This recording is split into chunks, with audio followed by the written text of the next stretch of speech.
Right. We are ready to go. Hello, social media.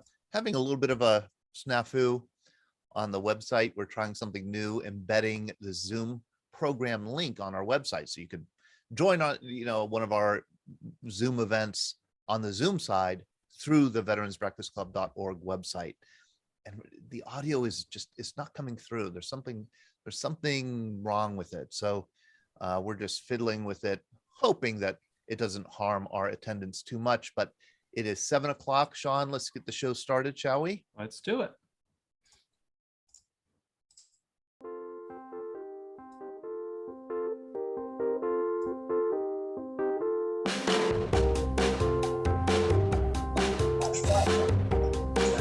Just end it, never forget. Thanks, bro.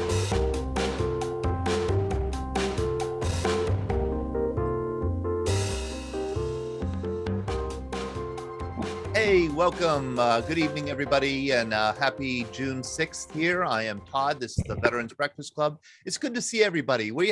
Sean and I have a kind of a concerned look on our faces because we realized that a link on our website, a new link that we put in where people could join our Zoom programs directly from an embedded link on our website isn't quite working well.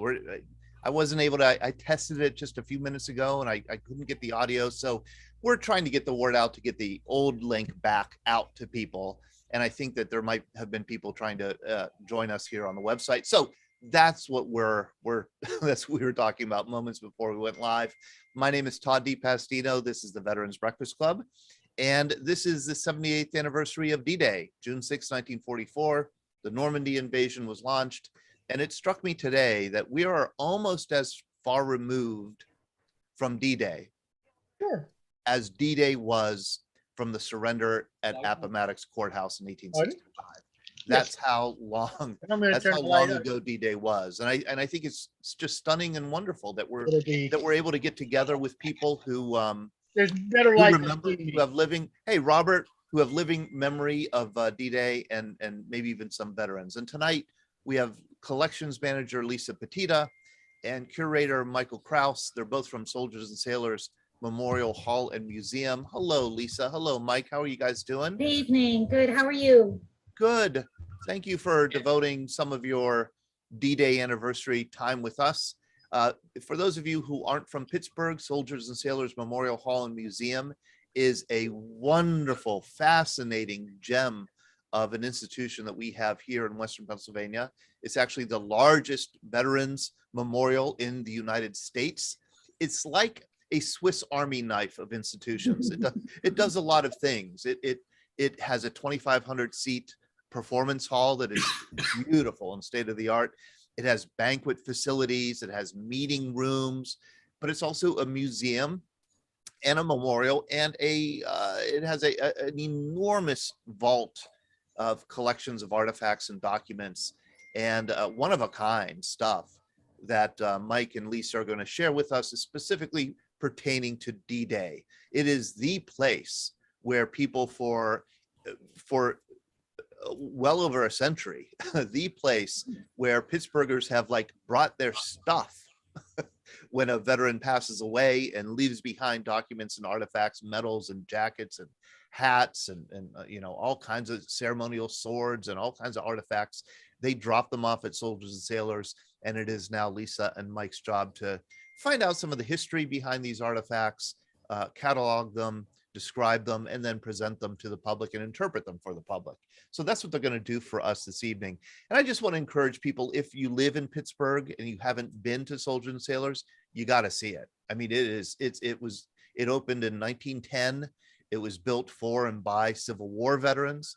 And it has quite a remarkable collection. This is one of the things I just decided I'm going to pick one of the things that always catches my eye. There are about 5 or 6 things when I walk in there I immediately look at again and want to look at more closely. This is one of them. This is one of 2 life masks, not a death mask. This is a life mask that Abraham Lincoln made or had made of him.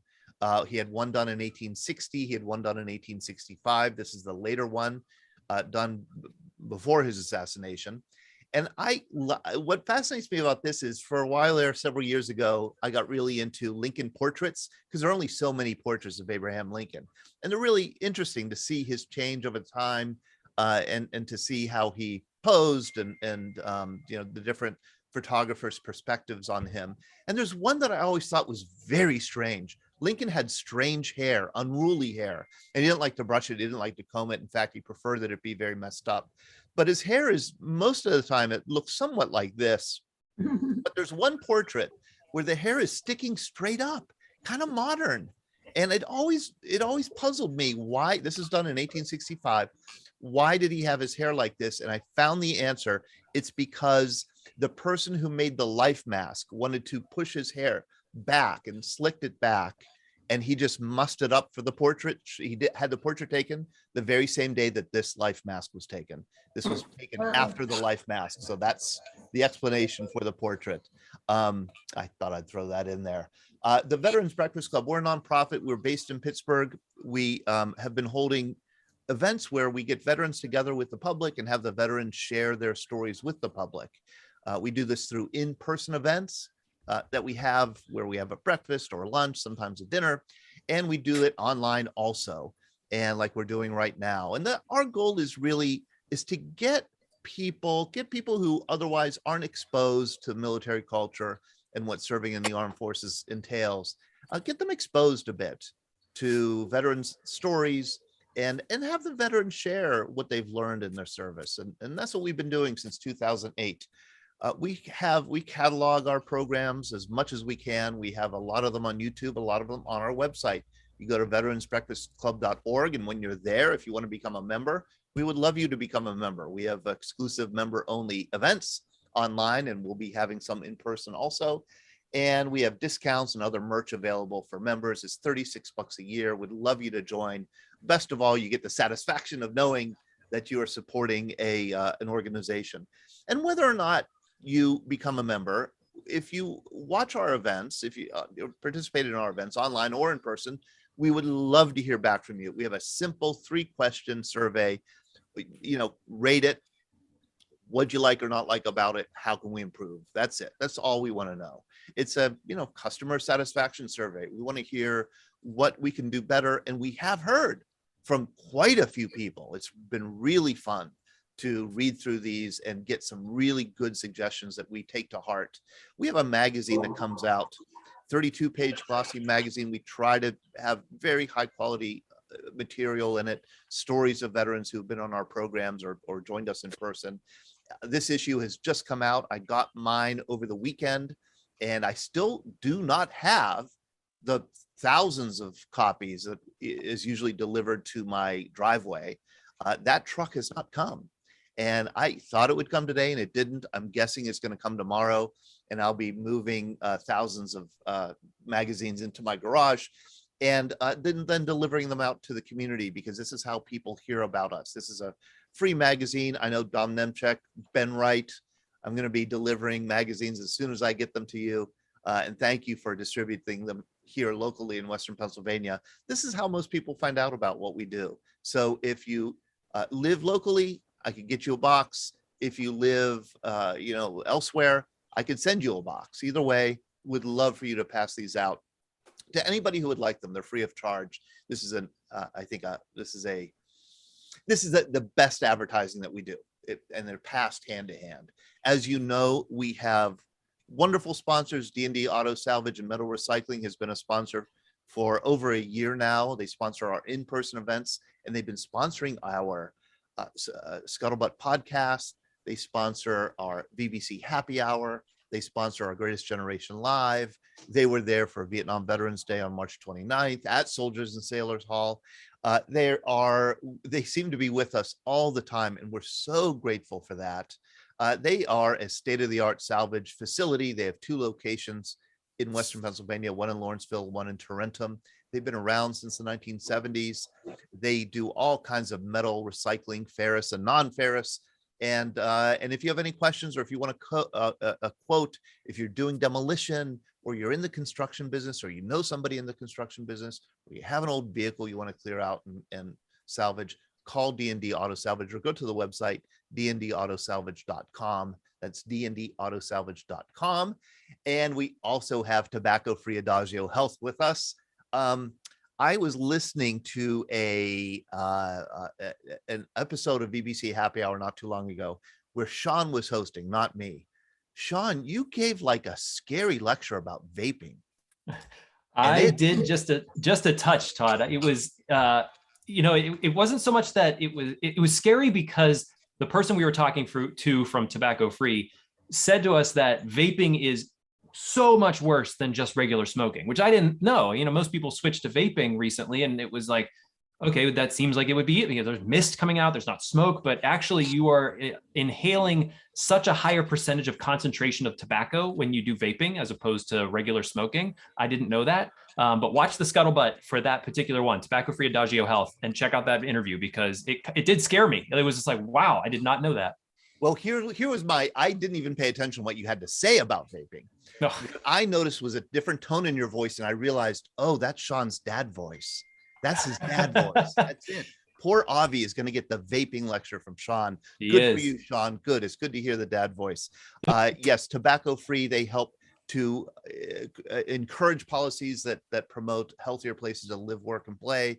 They educate the public about tobacco use and vaping, and they help people to quit. And they do so mainly through this 1-800-QUIT line, 1-800-QUIT NOW. That's 1-800-QUIT NOW. Please refer people to tobaccofree.adagiohealth.org if you know somebody who's looking to quit smoking or you want to help in the campaign to reduce tobacco use here in the United States and especially Western Pennsylvania.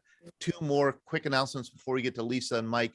One is that we do have a special program on Thursday night, 7 p.m. online, the same Zoom room.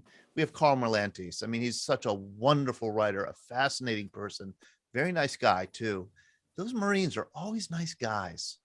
I don't get it, but yeah, I talked to him over the phone. Like, what a generous. I mean, he's a New York Times bestselling author. I mean, this guy is, he and he's also a war hero, and he was very, very generous to come on to our program on Thursday night and subject himself to my withering questions.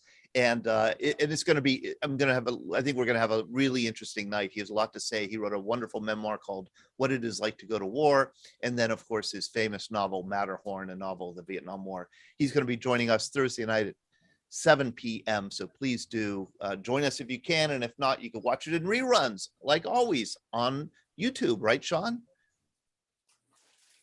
Right. Yes. Sorry about that. I was having I'm dealing with some people that might be having an issue coming to us from the Zoom side, which, like what we mentioned, Brad Washabaugh will be joining us on the Facebook side. If anybody's having issues with that, join us right into the Facebook side. Little technical difficulties, nothing we can't handle here at VBC. We got you covered. We'll be monitoring both social medias, Facebook and YouTube. So if you have questions, please feel free to put them in there. I tested it over the weekend and it worked. And I should have tested it earlier today. Gosh darn it. Gold darn it. Okay. So where's the wet noodle? Yeah.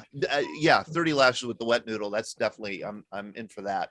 I'm very sorry about that. I hope you could join us through the traditional Zoom link that we send out. Sean, if you could, add that to the chat or the comments on the Facebook side, I think that would help a lot. Definitely.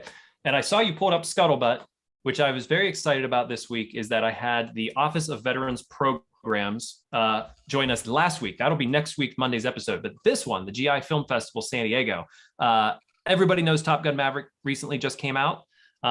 So that's the big military movie. That's the one that everybody's going to know about. But not a lot of people know about the GI Film Festival in San Diego, which is by, about, and for veterans. A ton of different films, documentaries, animation, fiction, nonfiction, you name it, it's a part of this film festival. I think you'd be interested. The lady that you see on the left, Jeanette, she is one of the producers of one of the films, My Happy Place, which I got to view. It's incredible. And I'm sorry, I'm forgetting the name of the lady on the bottom. She is a Marine Corps veteran.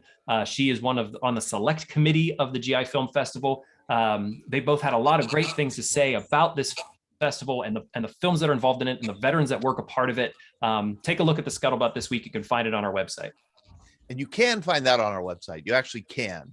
That you can do. So thank you, Sean. Thank you very much. Lisa and Mike, thank you for joining us tonight. Thanks for having us. And We're for, happy to be here. for going through all that preliminary. Let's have you jump in and start telling us some D-Day stories, and then people can ask questions as we go along. How's that sound? Sure. Sounds good. Mike, I want more enthusiasm. Yay. I was waiting for you, Todd. I was like going to model what I do after you. So now I got it all wrapped it up, and I got the whole package. So here we go. Our talk is basically, we're not going to really give a history of D-Day. That's something that can be easily found, or a lot of documentaries cover it, but we're going to look at it through the eyes of what Soldiers and Sailors has in collections. Like you said before, we're so fortunate to have so many donors over 112 years now who have given us things, and they reflect the whole gamut of American military history from the Civil War till current. And we're especially proud in the past few years to add a number of really great D-Day pieces, and that's what we're going to share with you today. So if we could maybe just drop down to our next slide. Oh, there it is. See, there we are, Lisa. There's your name, and there's my name. So Lisa and I, we had our kind of standard slideshow ready, and then we're like, oh, look at this. This is really great. Let's grab one of these. And this is a piece that we found in our files. Didn't really find it. I knew it was there, but hadn't thought about it for a long time. But this is a copy of the top secret orders that were given on May 28th, 1944, describing the order of things that are going to happen in the invasion. So as you know, the invasion was actually set for June 5th, and it was put back by weather conditions, and then was carried out on the 6th. But you see here, it's like a spreadsheet of everything that's going to happen in order. And I chose this first page particularly because on item number 3, it talks about the 101st Airborne Division and what they're going to do, along with a tank battalion, field artillery, et cetera. But it says in the very first line for the 101st, will land by parachute and glider at that's H hour -5 on D-Day southeast of St. Mary Glees. So, this is fascinating. This is top secret when this was put out. And, now it's history, but this is ultra top secret. There are a couple other places, like number 4 says, as soon as the practical after its elements in the 4th Division sector have been relieved by the 4th Division, Keratin will be seized. And these are, if you're familiar with D-Day, these are the places. I mean, it was no accident. This was all planned out. And these were the objectives. And Lisa pointed out a couple places where it says, what was minimum that? Delay. It's minimum delay. So each Minimum delay. Yeah, each after each, it just says, they're going to go here. It should take minimum delay. So which we know that sometimes didn't happen. So interesting. Yeah, These so are actually 5 pages here. So these are the first 2, and and if you go to the 82nd Airborne's on there too. Yeah. Yeah, 82nd Airborne is on there too. So these, we should say, these are the plans for Utah Beach. They're not Omaha Beach, it's Utah Beach, and the elements that are going to attack Utah Beach. The next page, Todd, the next slide is pages 3 and 4. And again, you kind of get the sense of what this is all about and how it was all laid out. I got a big picture of Lisa. There we go.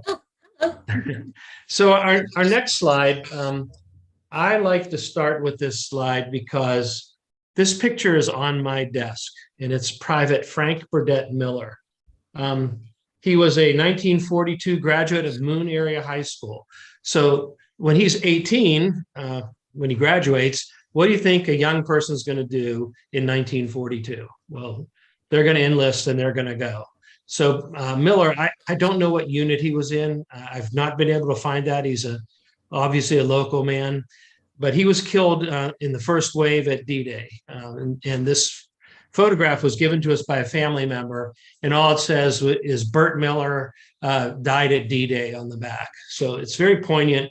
he's just such a young man and a young local man. And I like to see him every day. I like to look at him every day on my desk. Next, please. You want to talk about Sergeant Robert Davis, Lisa? Go ahead. You start. I'll chime in the middle. Go ahead. Okay.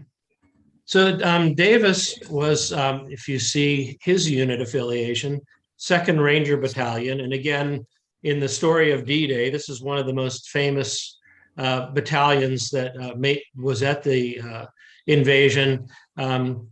They were blown off. They went to land in their landing craft. They were blown off course, corrected. They were delayed in getting to where they were going to Pointe du Hoc. When they landed, they came under extreme fire in the short section of beach that they had to cross. And when they got to the Pointe du Hoc, they were to scale the heights and knock out a large artillery battery that was on top. So Davis comes from Pittsburgh. He actually lived in Oakland, a few blocks from where Soldiers and Sailors is. So when we look at him, we think that he must have been in our building or walked past it or played in the yard or something like that. And when we were cataloging he was killed in action. He was killed on D-Day.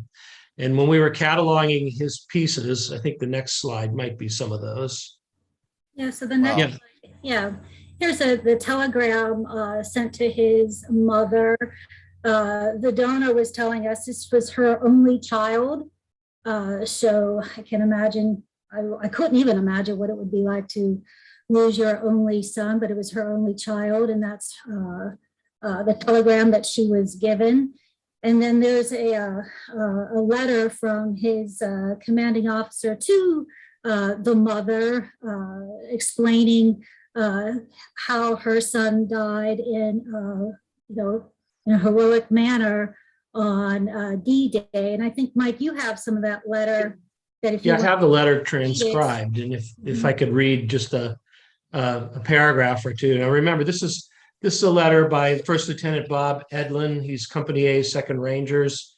And this letter is written in August of 1944, so it's several months later, because these guys were a little busy after they got to the top of Pointe du Hoc, chasing Germans across France and Belgium and Germany. So on August 1st, 1944, he writes to Mrs. Davis, and 2 paragraphs say, we landed at an early hour in the morning on the most heavily defended beach of all. Your son was carrying my maps. His job was to guide the unit inland. On hitting the beach, we were taken under heavy fire, and the radio operator was badly wounded. I was knocked down by machine gun bullets in both legs. Dave, your son, was nearly across to safety by this time, but returned under intense fire to the spot where I lay. He told me that he would pick up the radio and carry on with the mission. He then recrossed the beach and, being unable to do his job from a covered position, moved out into the open, knowing his life was in danger, but also knowing it was imperative that we succeeded. It was at this spot Dave was hit. We paid a great price for victory. You gave your son. The Rangers saw hundreds of men who we've known for many months shot down. I've often wondered if the price was too high, but I know that Dave and the boys who went with him don't think so. There's a little more to the story. We go to the next slide, please. Yep, go to the next slide. Yeah, so my job as collection manager to catalog each piece, and normally we get a lot of portraits, and they come in these type of frames that are not very protective of the elements when they're talking about cataloging and preserving something long term. So this one there, his beautiful mother and her son. And normally, like I said, I would take the photograph out and put it in a protective sleeve. And as I was starting to do that, I noticed there was a lip kiss print on Robert Davis's cheek. Oh, so there it is. I'm sure that is from his mother, and it's a kiss to her son. That kiss will stay there. That photograph will stay in that glass frame along with his mother, and it will stay there. So little What a thing, personal thing. I mean, it's Yes. so personal. a little You know, personal thing that, and the person that gave this stated that, like I said, it was her only son, and she did never got over that, which I can, I understand that. And she wore black for the rest of her life, just more Oh. than one. So it was, one out of the 77 that were killed from the 2nd Rangers that day. I I think have the a- next. I have a ahead. related question if you don't mind. Sure. It just comes to mind because we had a family member of a Vietnam POW on last week, and we were talking about these Western Union telegrams. Were Gold Star families notified by telegram alone during World War II? In other words, were so many being killed and wounded and going missing that the Army didn't have enough people to send around to every home? They simply got a telegram? Was that how it worked? I think the Army preferred to send a representative in a car. Chaplain or, yes. Yeah, chaplain or somebody. But, there were times when that wasn't possible. Like you say, there were so many that they may have only received a telegram, which was devastating. So some poor telegram delivery person had to knock on the door, ring the doorbell, hand the telegram to a family member. Yeah, I think that was unusual, but it certainly happened. I think more the case would, especially in the case of a death, it would be. Okay. Yeah. Okay. All right. I think we had another slide after that. Do we have another slide up There we here? go. There's his yes. Purple Heart. Yeah, with his name on the back, engraved on the back.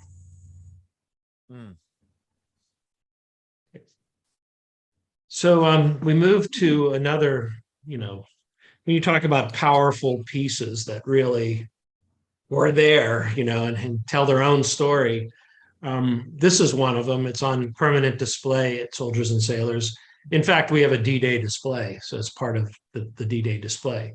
And this is a flag from a landing craft, LCI, Landing Craft Infantry, number 540. And as you know, those are the smaller crafts that discharge people on a beach and return to the larger ship and bring more or take wounded back and forth. And LCI 540 had sailed from Weymouth Harbor in England on June 6th, and it arrived in time for the second wave. It made its first delivery in the second wave and returned to Weymouth, back and forth, taking wounded back and bringing supplies and such forward. It made 33 trips in 1 week to accomplish that mission. And the flag, you can see, it's very well provenanced. It was given to the captain of the ship, and then it was passed down to a couple other members of the LCI 540. But when you look at the fly end, it's the pole edge and the fly edge, it's totally tattered and so much whipped like this that it's tied itself in knots. And also the stars are stained by diesel smoke. You can just see it staining the stars. So you can feel that craft straining under its load and trying to get close to the beach and putting out a lot of exhaust fumes. So that's a really important piece that we have that we're very, very proud of, and it's on permanent display. There's LCI 540, a picture from. You can see the flag. So this is the very flag. Yeah, there's the flag. Yeah, There's yeah. the flag. There. yeah. Boy, oh boy, that's something else. We have the history of this flag too, of the gentleman that it was given to. So we, Yeah. he brought it home. Oh, Harry. Harry, So here's Harry. Harry's when Lisa first started working at Soldiers and Sailors, one of her first trips out of the museum with me was to visit Harry, because we sometimes will visit someone to pick up things if they can't come in. And so how Harry- old was he at the time? 92 when you met him? Well, he was 9. That was 2015. He was 97 when he passed away in 2000. So he was in the early 90s, and we got to meet Harry and his lovely wife Jeannie in their home. Harry, So- go ahead, Mike. I'm sorry. Go ahead.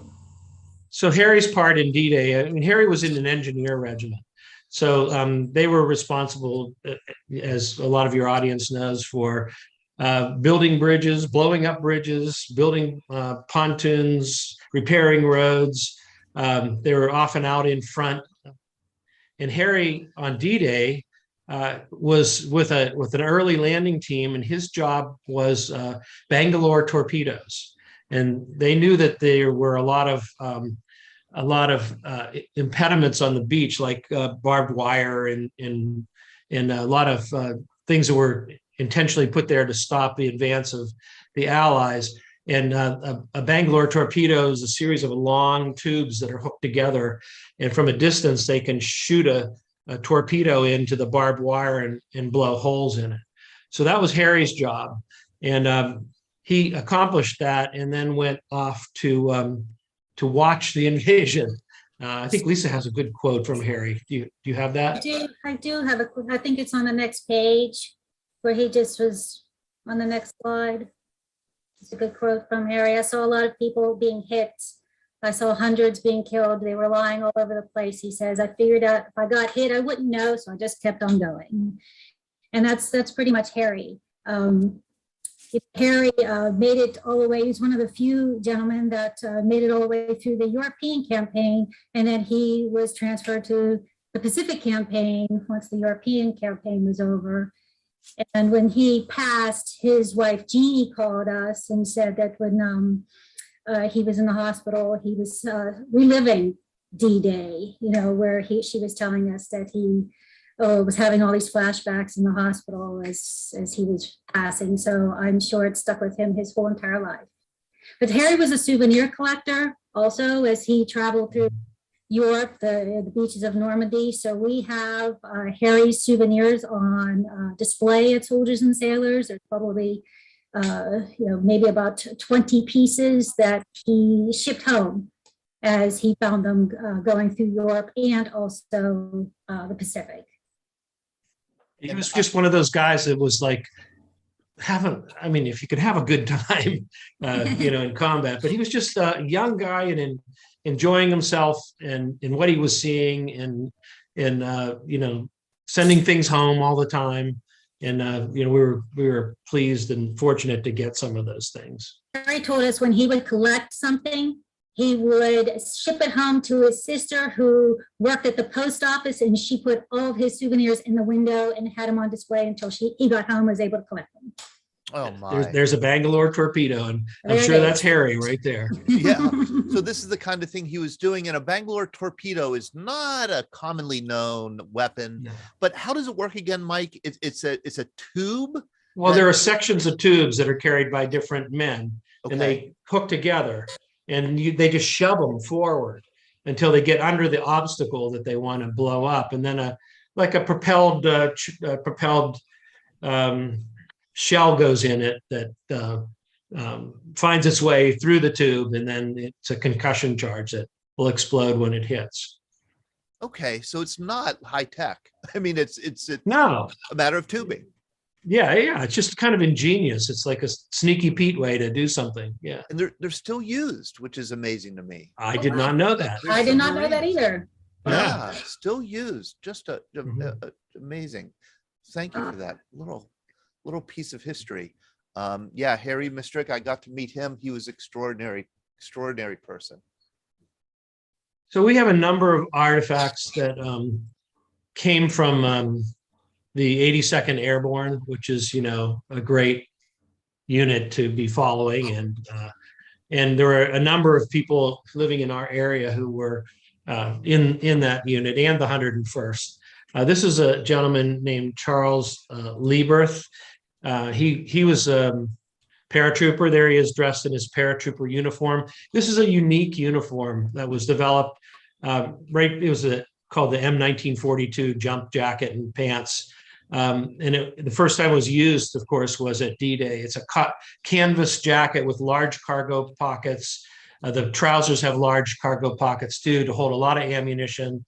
The neatest thing about it is right up in the seam by the throat, there's a little pocket, and that's where they carried, you can almost see the stitching around there. They carried a knife that they could if they got caught in a tree and they're rigging, they could get in there and cut themselves loose with the knife.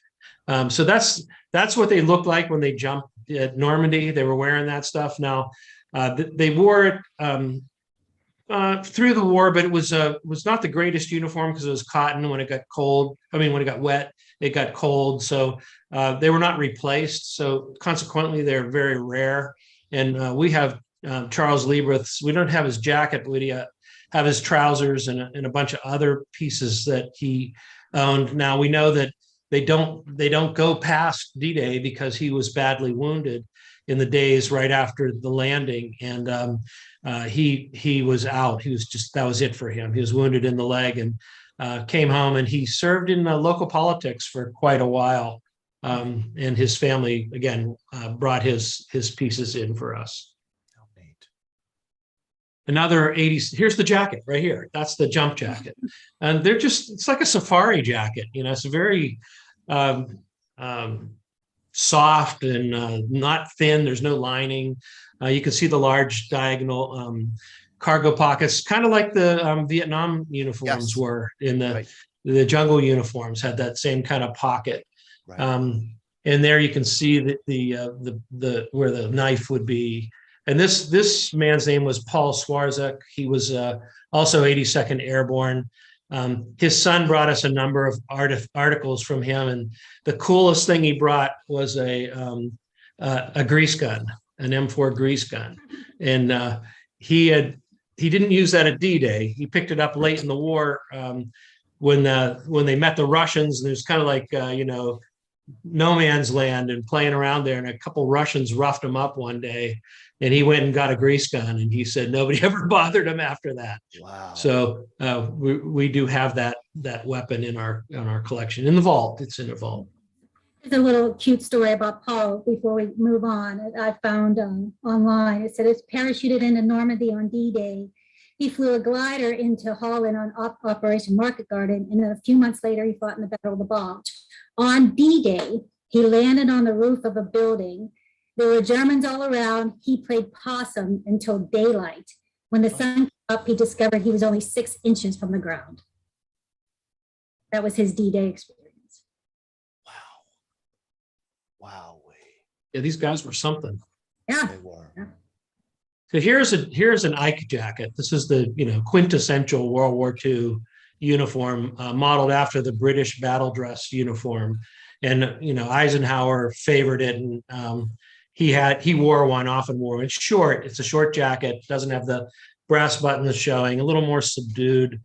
It's a very good-looking uniform if you're a small, well-built soldier. It's a beautiful uniform that fits very well.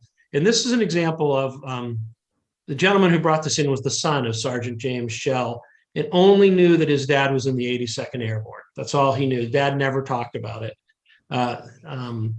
And we were kind of intrigued, but when you look at the uniform, it tells us a lot of his story, because you see in the third picture to the right, with the ribbon bars, he has a set of combat jump wings with 2 stars.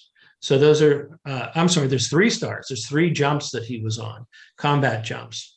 To the right of that, I have a close-up of his European Theater of Operations medal. And normally when you're in a campaign, you get a star. That means you were a participant in the star and you're authorized to wear it. The piece on the left is an arrowhead, a spear point, because he was in the 82nd Airborne, and very few units were given the right to wear the spear point, invasion spear point for on their medals. The background, like his wings are affixed to an oval, and that oval signifies the 505th Regiment of the 82nd Airborne. His other on the photograph on the far left, he wears his combat infantry badge on his right pocket, which now it's worn on the other side. And then there's also a presidential unit citation, and that's a fourragère around the shoulder for participating from the French government for participating in fighting in France. and units who were there were awarded that. In World War I and World War II, in France and Belgium, there were two different fourragères that they were awarded. Boy, what interpretation from just a simple jacket and a bunch of decorations.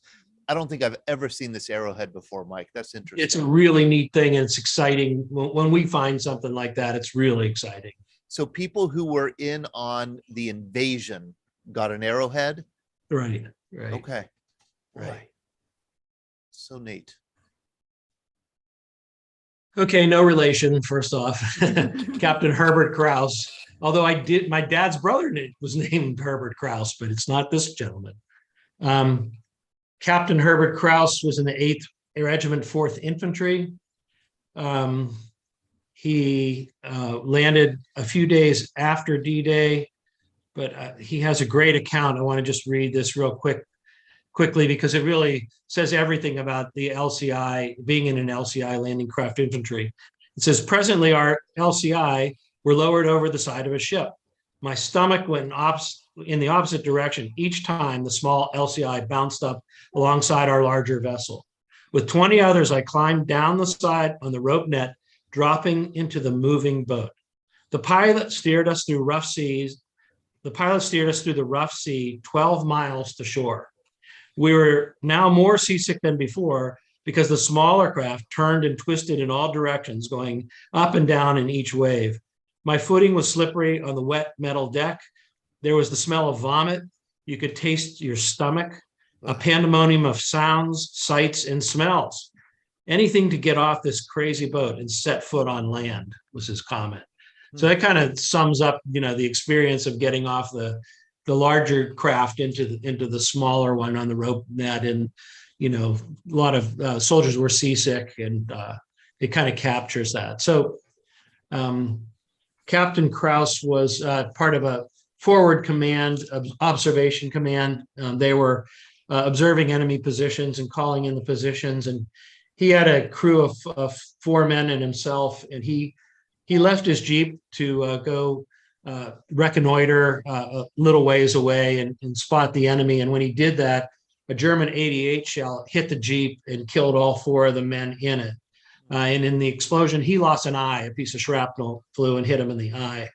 And Krauss was awarded a Silver Star for communicating while repeatedly exposing himself to danger. And he's a member of our Hall of Valor. Oh my. Yes, the Soldiers and Sailors Hall of Valor has been around for at least 60 years.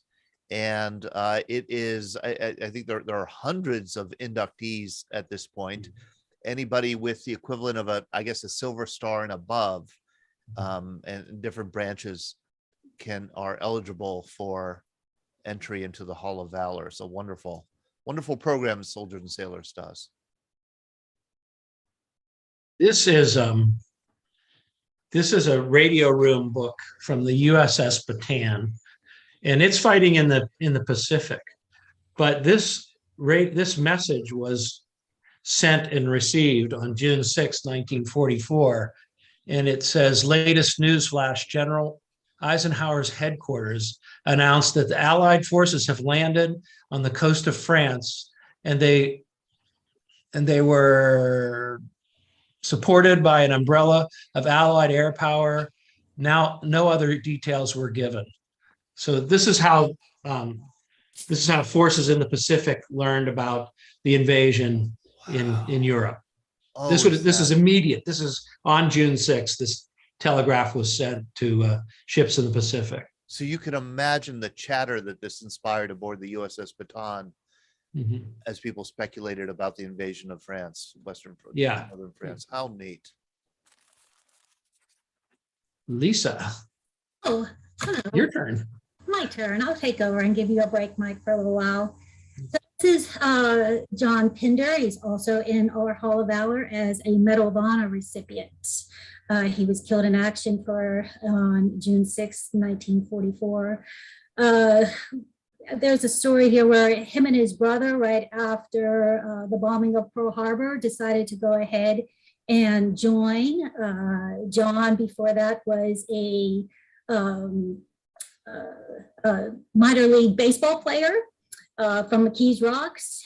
He decided to join the Army. His brother Hal decided to join the U.S. Army Air Corps after the bombing of Pearl Harbor. On June 6th, John was in his landing craft, and it was heading in. So he's the first wave. He's going in the first wave. The front of the landing craft goes down, and the gentlemen that were standing all in the front were all mowed down by machine gun fire. Now, John was a radio guy, so he is storming the beaches with no rifle. His weapon is the radio. The radio, we have eyewitness reports that states that it's about the size of a window air conditioning unit. Wow. The front of the goes down. The guys are all mowed down in the front. John decides that he's going to grab his radio and jump over the side of the landing craft. And when he hits the water, chin deep, he is struck in the face by shrapnel. And we have eyewitness reports that says John was holding onto his face with one hand and holding the air conditioner size radio with the other, and trying to get shore as all the commotion is going around. John gets to the shore. He realizes his radio is not working. He decides to go back into the water. First, eyewitness reports saying very calm, and he is going into the water to pick up additional radios and radio parts. And his third time coming out of the water, he is struck in the legs by machine gun fire. He refuses medical treatment again, and he finds the radio, gets it working in his state, and calls in the radio coordinates. And at that point, he is hit again, and he is killed that day. So for his brave actions on D-Day, he was issued the Medal of Honor. I did mention he had a brother, Hal. Hal was with the Army Air Corps. Hal, as the time John is storming the beaches of Normandy, his brother is missing in action. That's about all he knows. He doesn't know if his brother is alive or dead at this particular time, but his brother did survive the war in a German POW camp. His medal is at Soldiers and Sailors, and it is presented in our Hall of Valor. Good. You can go forward. Yeah. Yep, you can go the next slide. Or potatoes or anything? This Go the next radio. slide. Okay, can I ask you about the radio? Do you have any idea what kind of radio this was? I mean, that it sounds like Yes. you do. Okay. It was an SCR 284 radio. So, radios in those days were primarily batteries, that's why they're so heavy. There's a lot of battery in them. I'm sure you'll find a picture of it and surprise me because I haven't seen one. But Lisa's right. Imagine carrying a 90-pound air conditioner on your back and jumping overboard into the water. It's huge. Yeah, he was an athlete, and he was a guy that was gonna make this happen no matter what. Look at this. This gives you a good idea of the size. Yeah. Oh my. Yeah, Matt, put that on your back and try to Right. walk through the beach water. Yeah. And you're injured at the same time. So at the same time, holding onto his face, and he's also holding on to that. I mean, he knew how important it was. I mean, he's also a seasoned veteran at this time. He's been in since 41 and has seen some things. So he knows, how important that is to get to that beach and get in the coordinates called in. Yeah, he was with the 16th Infantry, which was part of the 1st Infantry Division, which had fought in Northern Africa. So, he knows what it's all about. In fact, some of the things we have some of his radio codes from fighting in Tunisia, some of the notes that he had for specific codes. Yeah, I can't imagine wearing that on your back and trying to get to shore. Yeah, here's a site dedicated to the radio, or at least a page dedicated to this radio set, and you do get a good sense of just how enormous and what state-of-the-art technology this was in 1944. Yeah, and he was, he was trained to use. I mean, that was his job, was to get it on the beach and to call in coordinates to the Navy guns that were offshore on the big ships. Because there were, as you know, there's a lot of smoke and fog and confusion, and they couldn't see where their targets were. So the radios were very important. The only way to talk to the command that that was out at sea and to make decisions. Just amazes me that people do the kinds of things that Pinder did for the sake of the mission and for the sake of his comrades. Just amazing to me. So there's his family gave us almost every single thing that they have from John, from their relative, and the contents of his wallet. This is what they are here. They were shipped home to his mother. We have the paperwork that was sent with it, and it says, wallet, and it's listing these things. And there's his dad. There's his brother Hal. The Queen of Hearts. I'm not sure. He kept it in his wallet, and then something. A couple girls, friendly girl pictures. But that was the contents of his wallet. And the paperwork states, the wallet was shipped home to his mother, but the contents, it does say that it was moldy. So he must have had it on him when he was storming the beach. It was Graves' registration form that listed what he had on him, and his wallet was one of the items. His wallet was one of them. Go ahead. Go ahead. I believe the Queen of Hearts we just found out recently, Hal's plane was called the Queen of Hearts. Right. That's right. Right. Yes. Right. Oh, Yes. That is absolutely right. So, wow. what else? I mean, they gave us his baseball mitts from the late 30s. That he was, the early 30s. He was a minor league baseball player. So we have his mitts. We have a plethora of telegrams, of all the telegrams and all the letters back and forth requesting he was buried over there, and his parents are requesting that he's being brought home. So we have all of that paperwork from his father to the military, and the military back to the father, receiving his body back. So he's now buried in Burkitt Sound. There's a cemetery there. So he's buried there. Wonderful. Oh, here it That's is. the medal. Yep, Yeah. There's his Medal of Honor that is on display in our Hall of Valor. So this is a rare opportunity. Well, it's always a rare opportunity to see an actual Medal of Honor that was presented, but this is the reversal one. I mean, people never get to see the reverse. And you notice on the eagle, it says the Congress too. And here lies, a lot of the misnomer about the medal. A lot of people like to say it's a Congressional Medal of Honor. Well, it's from the Congress, but it's not a congressional medal. An Army or military board sorts through all the paperwork, the battle reports, the witness reports, and then it gets kicked upstairs farther till it gets to a Medal of Honor committee, and they vote whether to give a medal or not. So then they recommend to Congress, so it's in the congressional record. And the medal is presented now it's presented by the president, but during the Second War, it was a lot of times by generals were presenting them. But that's the eagle part. The planchet, which is the bottom, is engraved Tech 5, John Pinder, Infantry, United States Army, Corville-sur-Mer, France, 6 June 1944. So that's it. I mean, that's everything that you can that says the whole thing. I mean, it's a Medal of Honor with the place where it was given and the date. Now, we've done some research and we've found, you would think a lot of medals of honor were presented to service members at D-Day, but it's not true. There were a lot of them given in the campaign, quite a few in the campaign. But for June 6, 1944, there were only 4.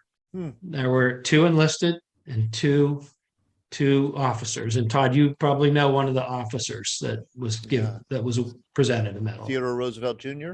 That's right. He was presented a Medal of Honor. Yeah. Right. I would, you gave me a thought here, Mike. Wouldn't it be interesting to learn a little bit about the process of deliberation? Yeah. It goes into deciding who receives a Medal of Honor. You know, when the Catholic Church decides who to canonize as a saint, there's a priest who's assigned the role of the devil's advocate, and they have to be an attorney arguing against canonization.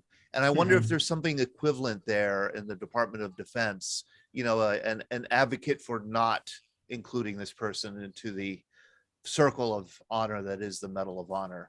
You know, in other words, I wonder how, I'm sure that it's a contentious, difficult process.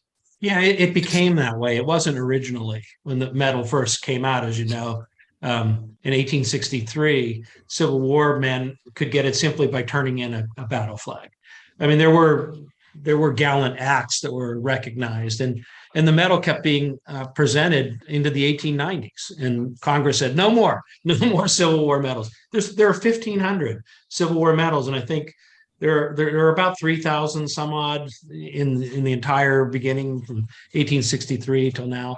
So, you know, you have to put those in a separate package. And they said, we're going to now on vet, you know, there's going to be a bar that we have to reach. And that bar has moved around a little bit. Yeah. And it is committed and it is witnessed. There's very serious witnessing and fact checking and examination of witnesses, collaboration, an officers report who witnessed. It's a very high bar. And as you know, a lot of medals are presented posthumously. Yeah. Boy. Let's go back to the presentation here. Oh, Q&A with the panel. My favorite part. Wonderful. Let's do it. Questions, anybody, or more information that anybody would like? Oh, and want to learn more. Jeff has a question. Oh, Jeff. Hey, Jeff. I just put a comment in the chat thing. The 29th, if everybody didn't know, the 29th is the National Guard Division. And when you see the movie, The Longest Stay, that was Robert Mitchum, General Coda. He was the commander, and Eddie Elbert was his chief of staff in that movie. But that's the blue and the gray, the 29th. Right. That's the one. It's the blue and gray patch, and like a yin yang patch. Yeah, it's made up of the Virginia and Marylanders, and it's still in existence today. The 29th still exists, and we have units all over Virginia that are part of the 29th. Yeah, the blue and gray is a reference to the Civil War. You know, Union and Confederate, and you know that patch is being re-examined like a lot of things. Unfortunately, because it has a great history for what it is. But you're right; it's a National Guard unit, and I think it was the 16th Infantry was the ones that took it the worst in the 29th. Yeah. Yeah, the 16th is one of their battalions is out here in Winchester, out here in Virginia. Yeah, they were from Virginia. That's right. Yeah. And that's why the National D-Day Memorial is in Bedford, Virginia. The Bedford Boys. How many of that division killed in action on D-Day? Don Nemchik? Microphone. Hey, Don, you have your hand up. If you want to unmute yourself and we could take a look at your pretty face.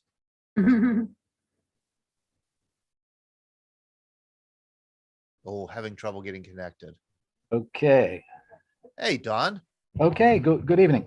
Michael and Lisa, thank you again so much. Your guest appearances here on the Veterans Breakfast Club is, to me, most enjoyable and most enlightening. I'm going to stop by again down to Soldiers and Sailors real soon and just to peek in and say hello and talk about some things. But has anyone ever turned in one of those clickers? If we all remember The Longest Day movie, John Wayne comes out in all of his John Wayne-ness and he's clicking and all the guys are clicking their thing and he comes back and says, "This is not a toy, this is what you do."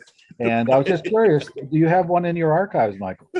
No, they're very rare. We have a reproduction that was made by the same company and we show it to kids and they've never seen anything like that. Yeah. And they've never even seen a toy like that. But they're very rare. And as you can imagine, there are a lot of fake ones out there, but I've never seen a real one. One of the usefulness is, of course, those hedgerows in Normandy. That was I think it was somewhat unexpected by the troops. And when they were coming by, of course, they didn't know who was on the other side. And you hear stories and different accounts of guys to say we were walking right past the Germans. They didn't know we were there, and we didn't know they were there. Yeah. That's how thick Yeah. those hedgerows were. And of course, the tanks had to be configured to chop up those hedgerows, for lack of better words. Somebody got the bright idea to put some kind of metal cow catcher, if you will, similar to a train on those tanks and cut through those hedgerows, which made the GI's life somewhat easier, for lack of better words. You could buy yourself a replica here, Don, of one of those cricket clickers for $15.45. Oh, Scott, that's I a don't know. perfect thing for you to have for your audience, and they can all, you give them a click and they click back. That's Wouldn't right. that be cool? We That's should right. absolutely. That would Now be think great. about, look at this. Look how simple this is. Yeah. Look how simple this is. How ingenious it is. It's really one folded piece of metal. Plus, what is this piece here? Does It's a anybody piece of know? spring steel. Spring steel is what it is? Yeah. Oh, look at that. Yeah, you can see it perfectly there. And then that box is kind of like a sound chamber. It amplifies the sound somewhat. Mike, you're so eloquent. You're able to explain things that I kind of fumble. I think most people fumble around for. You really are. I mean, yeah, that's exactly, like, you could tell that it was engineered to be able to project that sound. Carol Popchak, how are you, Carol? I'm well. Good. Do you have a clicker? Yes, I do. I have a Genuine? replica. Genuine? No, it's a replica. Can we see it? Well, I'm sitting here in the dark, so I don't know. Let me turn the light on. Yeah, there you go. You are. That is so cool. How did you get one of those clickers? I actually got it at the Heinz History Center. Really? They sold them there. Yeah, and I didn't pay $15 for it either. Really? It was during one of the World War II exhibits, maybe the one honoring Marshall. Uh-huh. Can't remember exactly, because I've been to a number of World War II exhibits there, and they had this in the gift shop. And I said, I got to have that. Yeah. Because my dad was with the 1st Division at D-Day. He wasn't in the 101st. He was in the 1st Division. Right. But I must tell you, as someone who went to Catholic grade school and who was a baby boomer, any baby boomer who went to Catholic grade school and doesn't recognize this sound isn't being honest, because the nuns used to use it to pull us into line. Can anybody else comment on that? Because this was a very familiar sound to us growing up in the 1950s and 60s in Catholic grade school. My whole parenting style would have been different if I had that. Oh my God. Very useful. It was backed up with a stick. With a roller. It reminds me of a Cracker Jack toy too. I mean, Yeah. We had so many kids in our homeroom, and the nuns could have spent the whole day yelling, but you knew to respond to that noise. Mm-hmm. And each click meant a different thing, to get in line, to come back from recess, whatever. Yeah. John, I think we need to get some official Veterans Breakfast Club clickers. Fundraiser. That's a good fundraiser. Let's say if we gave them out at a breakfast, though, imagine the mayhem. It would be like my backyard on a July night, I mean, just, oh my God. Pretty noisy. Sean Hall. Hey, Trey over on the YouTube side said, amazing talk. I was wondering, what do you think the most interesting artifact is in the museum? Oh boy. We get that question often. I'm a Civil War person, so I tend to, look at that stuff. As far as Civil War, we have one piece of headgear that a lieutenant was wearing at the Battle of Salem Church. He was a Pittsburgh guy, and he was killed by a bullet entering through his hat and into his head. So the cap has a bullet hole right in the front of it. And we have his picture and his sash. Civil War officers wore a red sash underneath their belt. And it just happens, we say, well, how did that survive? Well, his brother was a sergeant in his company and, had moments really to grab something from his body to keep and send home. And those are the two pieces that came home, which have led us to remember him by. So that's one of my favorite pieces that we have. There are so many, but that is one of them. Yeah, that definitely gets your attention when you see it in the museum, as does this. This always got my, and I guess people need to know, if you're not from Pittsburgh, and I'm 56 years old, when I was a kid, we would do field trips to soldiers and sailors. Yeah. And it always scared me. I mean, that life mask of Abraham Lincoln, a little creepy. Yeah. It was dark at the time. This is Yeah, totally, it was. You're right. Right. It's not. Yeah. It's not that way anymore. Not by any stretch of the imagination. But here's another item that would always grab my attention. I was always so curious about. This is a local Western Pennsylvania Civil War uniform. Mm-hmm. Not Yep. what you imagine when you think of the blue and the gray. I mean, this looks like a North African, Moroccan kind of uniform, which is in fact what it was, right? That was the. It was modeled after, North African. They were called Zouaves. Some people say Zouave, but it's Zouave. The United States was a third world country back in those days. The big powers were the French and the Germans, the Austro-Hungarian Empire, and the French, of course, colonized all of northern Africa, and they had these very colorful troops called Zouaves, and they were known for their hard fighting and proficiency with the bayonet was one of the things they were known for. So just before the Civil War, there were several troops of Zouaves touring. American Zouaves touring the U.S. That's Elmer Ellsworth. He led one of the traveling troops, and they literally kind of performed gymnastics, like military gymnastics, twirling their rifles and lunging with bayonets and doing, syncopated drill on stage, and it just thrilled American audiences in 1860. So what's going to happen? There are going to be, copycat units that are going to copy the Zouave uniform. And in Pittsburgh, the 155th Pennsylvania was one of those units. It's unusual because they adopted their uniform in 1864, which the earlier wore Zouave uniforms or regiments. By 64 had dropped them. They were just wearing regular federal issue. But the 155th, Colonel Pearson had them made for them. And we are lucky enough to have, they were wearing them at Appomattox. They became the headquarters guard of the Army of the Potomac, and they were in Joshua Chamberlain's Corps, and they were wearing those uniforms. And they're very, very rare. And that one was worn by a guy named Noah Pangburn, and we have pictures of him wearing it. And, it's a fabulous story and a great, very colorful uniform and not very comfortable looking.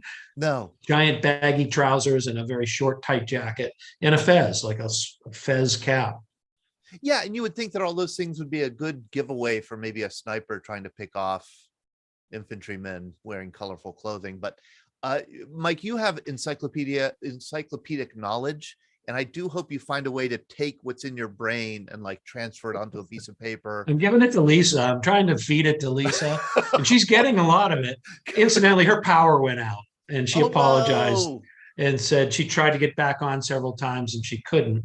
But yeah, she's a great historian in her own right, and I'm trying to give her as much as I can. Yes, another word for it is institutional knowledge that you have. Yeah.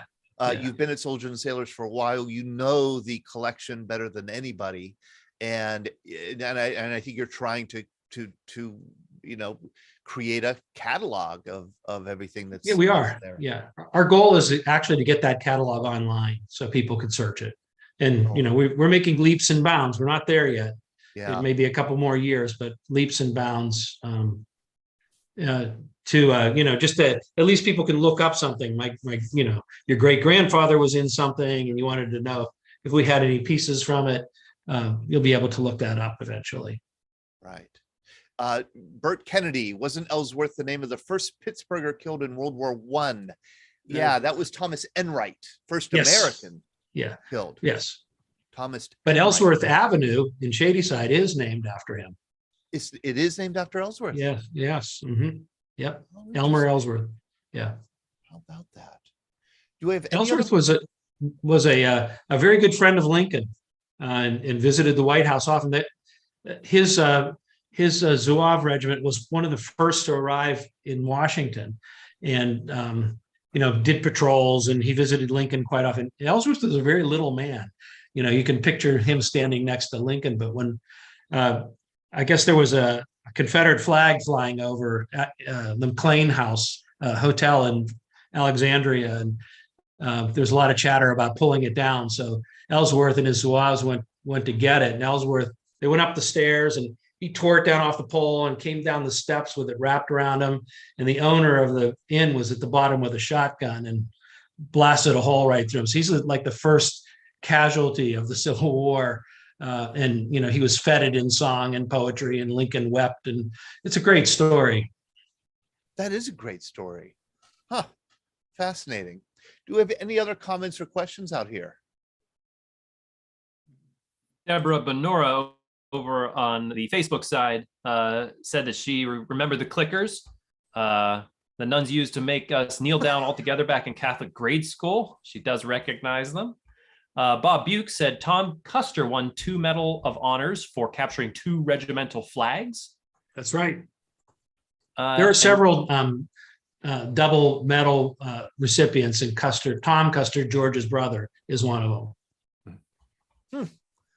Didn't know that. Smedley Butler. Yeah, another one. And then Theodore Roosevelt Jr. Yeah. Are they the only father-son? No. What's his name? Novacell. MacArthur. Okay. Yeah, his father and he Got it. Little controversy there, but Oh, how great.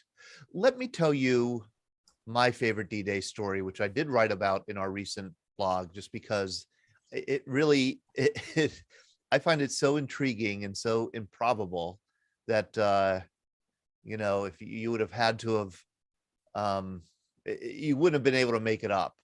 And it's the story, of course, about the crossword puzzle that appeared in London, in the London Daily Telegraph.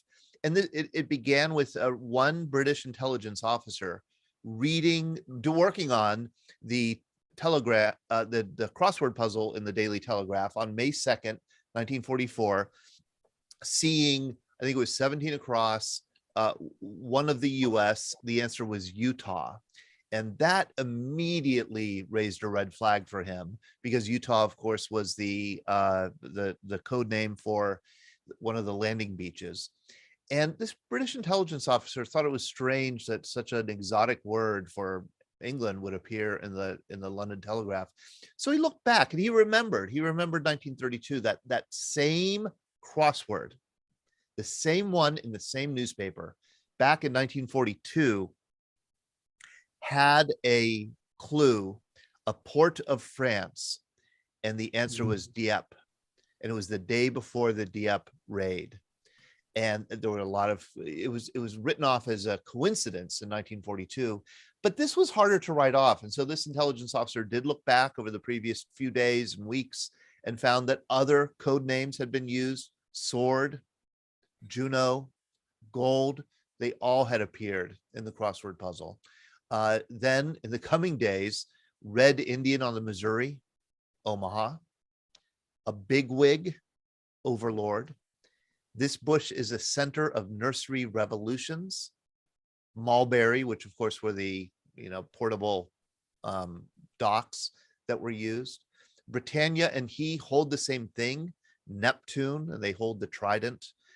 This was more than just a coincidence. So the British MI5 intelligence, they went off to a private school that was south of London and seized this man here on the right, whose name was Leonard Daw, because Leonard Daw was the headmaster of the school, but he was also the author of the crossword, and he had been for 20 years at the Daily Telegraph. They took him out. They arrested him in front of the students and faculty. They put him into a car and drove away, and nobody saw him for 10 days. And the students later said, Like, we were astonished that our teacher, beloved teacher, was a traitor. They interrogated Leonard. He knew nothing.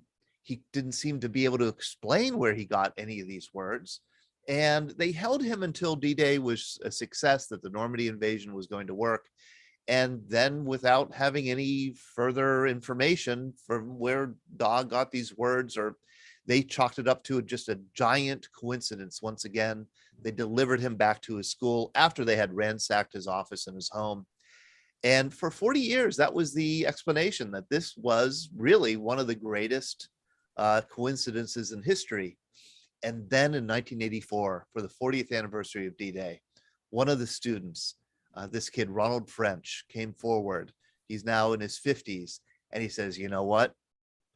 I have a secret. He said those words didn't come out of nowhere. And the story was, and he told the story. He said that he was a kid, and many other 12, 13, 14-year-old boys were hanging around American GIs. There were, American and Canadian camps all throughout Southern England. And that some of the senior officers who were involved in intelligence and some of the planning, they were older men, they were married with families of their own. And so they took a liking to the kids, and the kids became, they would walk the dogs, they would run errands for the officers. And the men spoke very freely around the kids because the kids were kids. And the whole time, Ronald French says, I'm listening to their language, and I'm listening for special words, because Leonard Daw, when he made up the crossword puzzles, he didn't do it alone. He did it with the students.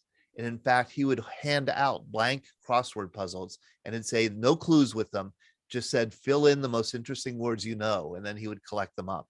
And so the challenge as a student was to impress your headmaster and come up with these exotic words.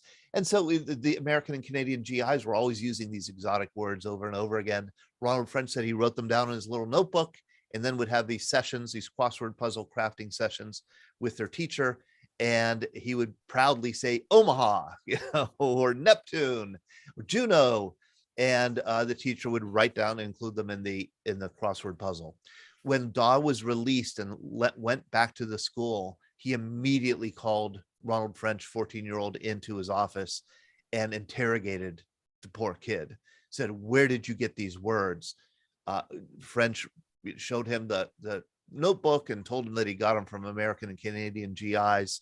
And Daw said, burn the books, never, ever talk about this again. And he didn't until 1984. So what went from being a crazy coincidence is more of a explicable situation, but strange indeed.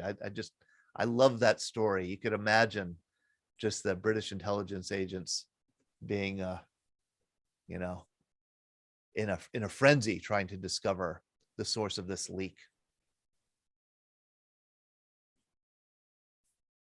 Do we have any other comments on this D-Day anniversary, 78th anniversary? Stories or information want to be shared? Mike, why don't you tell people how they can connect to Soldiers and Sailors Hall then? Well, we're open every day but Sunday from 10 to 4, but you can also visit our website at www.soldiersandsailorshall.org and kind of get a feeling for the different things that we do with history. And we're a rental facility, so we have weddings and lots of graduations this time of year. So there's a lot going on down there. There's a lot going on down there, and I imagine there's a lot of weddings too. A lot of weddings, yeah, right. And over Memorial Day, we dedicated a new statue called America's Defenders. You need to come see it. It's dedicated to the global war on terrorism, Iraq, Afghanistan, and other places. And it's on the Bigelow side of our building. It's 2 soldiers, and welcome anybody to come and visit it. And yeah, I'm going to find a picture of that, because I did see a picture in the paper. The dedication here. Let me get that quickly. And while I'm getting that up, I want to throw out this idea to our group and get some response to it. It's something that Sean and I were talking about just before we went live here. We're thinking of doing locally here, renting a theater and showing Top Gun Maverick with a group of, anybody with the Veterans Breakfast Club who wants to come, and then having some kind of a panel or some kind of conversation about the veracity of the movie, what it's like to, fly off of and onto a aircraft carrier, any kind of air crews or pilots who would want to join us. And I just want to know if people would be interested in something like that. I think it would be, I haven't seen the movie. I think it would be a fun thing to be a part of. So if you have any interest or think it's a good idea, or any ideas, any suggestions, then please do let me know. Hold on a second. Don has his hand up.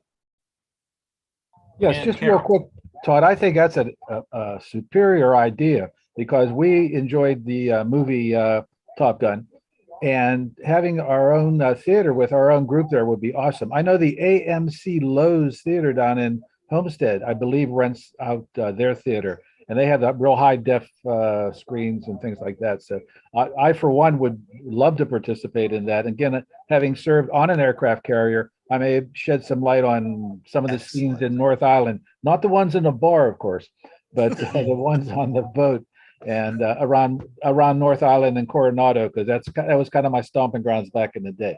Oh, that's so neat. Yeah, and that's it. So does a lot of the movie take place on a carrier?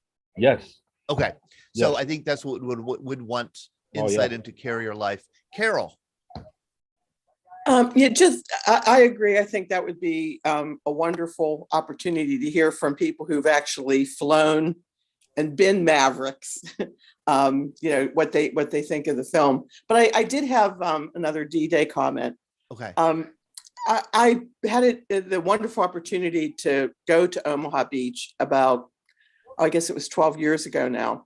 And in visiting some of the museums and things in the surrounding area, documentation on, the tonnage of stuff that was headed for the beaches that day. And we know about, the Puente Hoc disaster, the misdirection of the ships and how that cost them time, et cetera, et cetera. And when you look at what was supposed to land and how much of it just sank to the bottom of the English Channel, and what was supposed to happen that day and how much of it went wrong, I think it's amazing that D-Day was ultimately the success it was in the days and weeks that followed, because they really were going in under-resourced, to say the least, for what the mission was ahead of them. But I've wondered about this because I read a lot in preparation for that trip. And Michael, you might have a thought or two on this because of all of your research. What was the expectation on the home front of D-Day? Did they expect that to bring a quick end to the war? Because one of the things I've learned from people who, are parents of friends of mine who are contemporaries of D-Day. They were, young parents, or they were in their early 20s or whatever. And the one comment that has stuck with me is how grim the Christmas of 1944 was. A couple of them have told me people didn't even put up Christmas trees that year because they saw things as going so badly. And you go from the high of 6 months earlier in June, when, thank God, the invasion has finally taken place. And we know how long it took to push inland. We know about the Battle of the Bulge and everything. Any thoughts on that, Michael, and what the expectations were on the home front and how they were or weren't met by the D-Day invasion? Well, I think like with any conflict, we wanted to strike back, and I think it was so symbolic to land in Europe that expectation was greeted with a lot of feeling that the end could be in sight. Like, we're finally going to meet them face to face, and we're going to push the Germans out of France and defeat them. So I think, and knowing that they would be at a great cost. also knowing that a lot of young men were still volunteering and still going, and the country was behind it. So that's the way I see it. I don't think it was ever, there were setbacks that were hard to take.